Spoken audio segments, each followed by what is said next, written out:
अडानी व्यापार करेगा। कौन लूटा, किसने लूटा, ये निर्णय टीवी अखबार करेगा। कि माफी वीर अंग्रेजों से पेंशन लेने वाले के नाम पर, तो कम से कम उस संसद का नाम भी सावरकर सदन रख दो, और जो कक्ष है उसका माफी कक्ष रख दो। अगर हिम्मत है रखो। और अंग्रेजों के गुलाम और चाटुकार जो अंग्रेजों से पेंशन लेता था, उसके जन्मदिन पे उसका उद्घाटन कर रहे हैं। डूब के मर जाना चाहिए। अंग्रेजों से पेंशन ली थी, देश के स्वतंत्रता सेनानियों के गद्दारी की थी। हाँ, वो गद्दार थे। अरे जो अंग्रेजों से पेंशन ले रहा वो गद्दारी तो होगा। उन्होंने काले पानी की जेल काटी देश की खातिर। क्यों, कौन कह रहा? हमारे काले पानी में कितने लोग वहाँ शहीद हो गए, कितने शहीद हुए। किसी ने अंग्रेजों से पेंशन नहीं ली, किसी ने अंग्रेजों से माफी नहीं मांगी। सावरकर हाँ बुलबुल पे बैठ के आ रहा होगा रोज। हाँ बुलबुल पे बैठ के आ रहा। देश के राष्ट्रपति कहाँ हैं, उपराष्ट्रपति कहाँ हैं, पूर्व राष्ट्रपति कहाँ हैं, कहाँ है वो लोग? 2019 से 32 या 31 चुनाव हुए हैं भारत में, जिसमें से 5 चुनाव मोदी जीता है, बाकी हारा है। अकेला तो गधा भी मैदान में चढ़ता है। क्या कहोगे उसे? जब जब मोदी डरता है, पुलिस को आगे करता है। किसान यूनियन जिंदाबाद, जय जवान, जय किसान।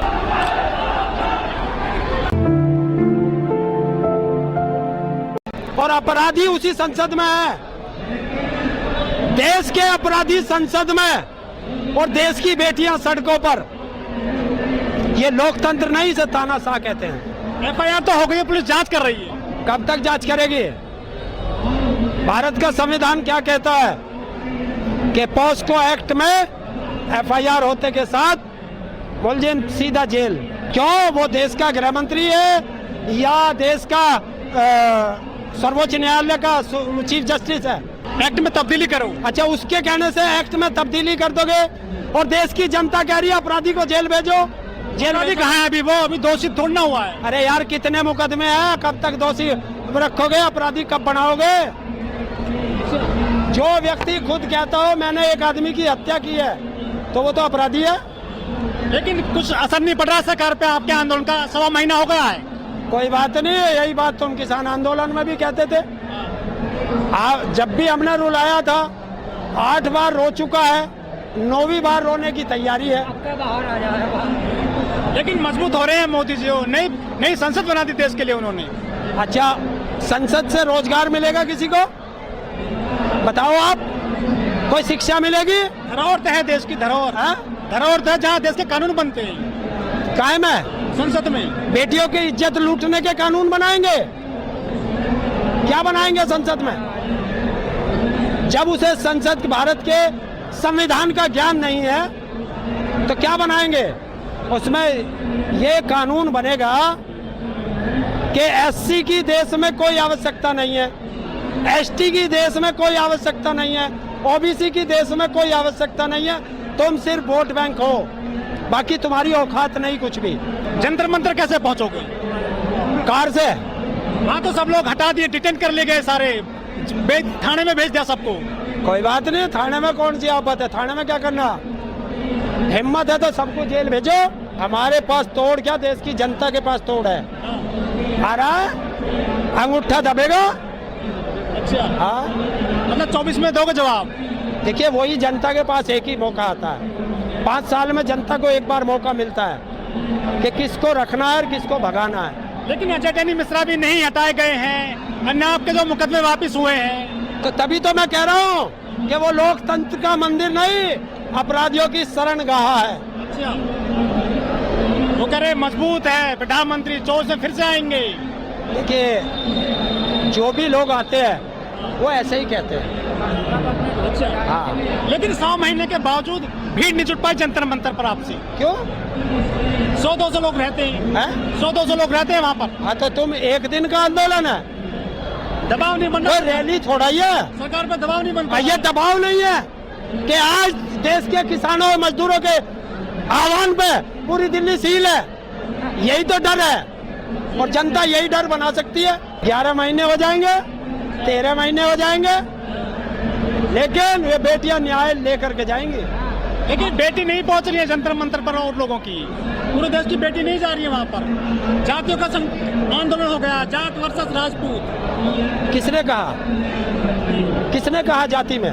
करनी सेना वाले कहाँ जा रहे हैं बताइए? यार कोई आदमी कह रहा है। बजरंग दल वाले कहाँ जा रहे हैं? कहाँ? शिवसेना वाले कहाँ जा रहे हैं समर्थन में?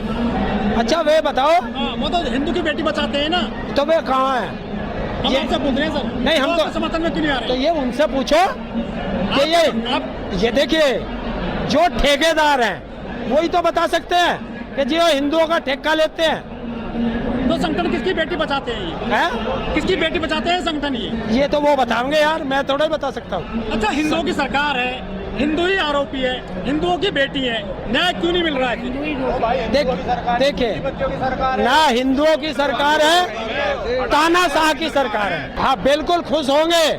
मुझे एक चीज बता दे, किसी हिंदुस्तान के किसी एक बेटे बेटी को आज रोजगार मिला उस संसद से? कह रहे हैं उसमें से लाखों लोगों ने काम किया तो रोजगार मिला 2-3 साल तक। कहाँ? कब से बना है वो संसद? वो रोजगार क्या है उसे? अरे धारा 288 लगा देंगे हम, चिंता क्यों मान रहा? तो पहलवानों को भी हिरासत में ले लिया गया, जो पहलवान बेटियां वहाँ बैठी हुई हैं। हिरासत में क्यों ले रहे? जेल में जो अभी उसी का निर्णय होगा। सब जगह मीटिंग चल रही है, देखते हैं अब क्या निर्णय आता है, उसी के आधार पर बात करेंगे। आज पूछो ना देश के प्रधानमंत्री से कि वो बेटी बचाओ बेटी पढ़ाओ का नारा देते थे और बेटियों के साथ क्या अन्याय कर रहे हैं। आज देश के प्रधानमंत्री से जवाब लो, गृह मंत्री से जवाब लो। अमृतकाल चल रहा है ताऊ जी। विषकाल है, अमृतकाल होता तो बेटियों को सड़क पर नहीं बैठना पड़ता। महोत्सव बन रहा है देश में, आजादी का अमृत महोत्सव है, नई संसद बन रही है। यार पता नहीं तुम किसे क्या कहने लगो। विज्ञापन भरे पड़े हैं सब पूरे अखबारों में। उन उल्लू के पट्टों से ये जाके पूछ कि उनके बाप 2014 में आजादी बताते हैं, तो अमृत महोत्सव कहाँ से आ गया? और हमारे यहाँ एक कहावत है, जो पौने पे काम करता है वो देश का नाश होता है। पौने पे कोई काम नहीं करता हमारे यहाँ। 75 रुपए का सिक्का लॉन्च किए हैं मोदी। मैं कभी तो कह रहा हूँ, 12:15 बजे हो, पौन हो, 2:45 हो, 3:45 हो, ये अशुभ घड़ी होती है। और 75, 100 तो भैया ये तो अशुभ है। देखिए, सत्ता हस्तांतरण को सेंगोल मिलता था पहले राजा महाराजाओं में, तो मोदी मान चुका है कि मेरी सरकार गई, तो इसलिए उसने सत्ता हस्तांतरण के लिए रख दिया। देखिए, चाटुकार मीडिया क्या कहने लगे, क्या नहीं कहने लगे, इसके लिए हम कोई जिम्मेवार नहीं है। आप नहीं मानते अमृत महोत्सव है? ना, विषकाल मानते हैं। देश की जनता सड़कों पे है तो विषकाल है। उसको खतरा है कि कर्नाटक हार गए, हिमाचल हार गए, दिल्ली हार गए, अब तेरा जादू नहीं चलेगा। और अगर जल्दी नहीं कराए तो राजस्थान भी जागा और मध्य प्रदेश भी जागा, छत्तीसगढ़ भी जागा, तेलंगाना भी जागा। तो इसलिए और कोई तेरा डेंट ना लगे, नवंबर में चुनाव होंगे। डर है, इसीलिए नोटबंदी की गई है। और 30 सितंबर नोटबंदी का आखिरी दिन है और अक्टूबर के पहले हफ्ते में आचार संहिता लगेगी। ताऊ जी, बहुत सारे नेता डिटेन कर लिए गए घरों में रात में, उनको होम अरेस्ट कर लिया गया। इसका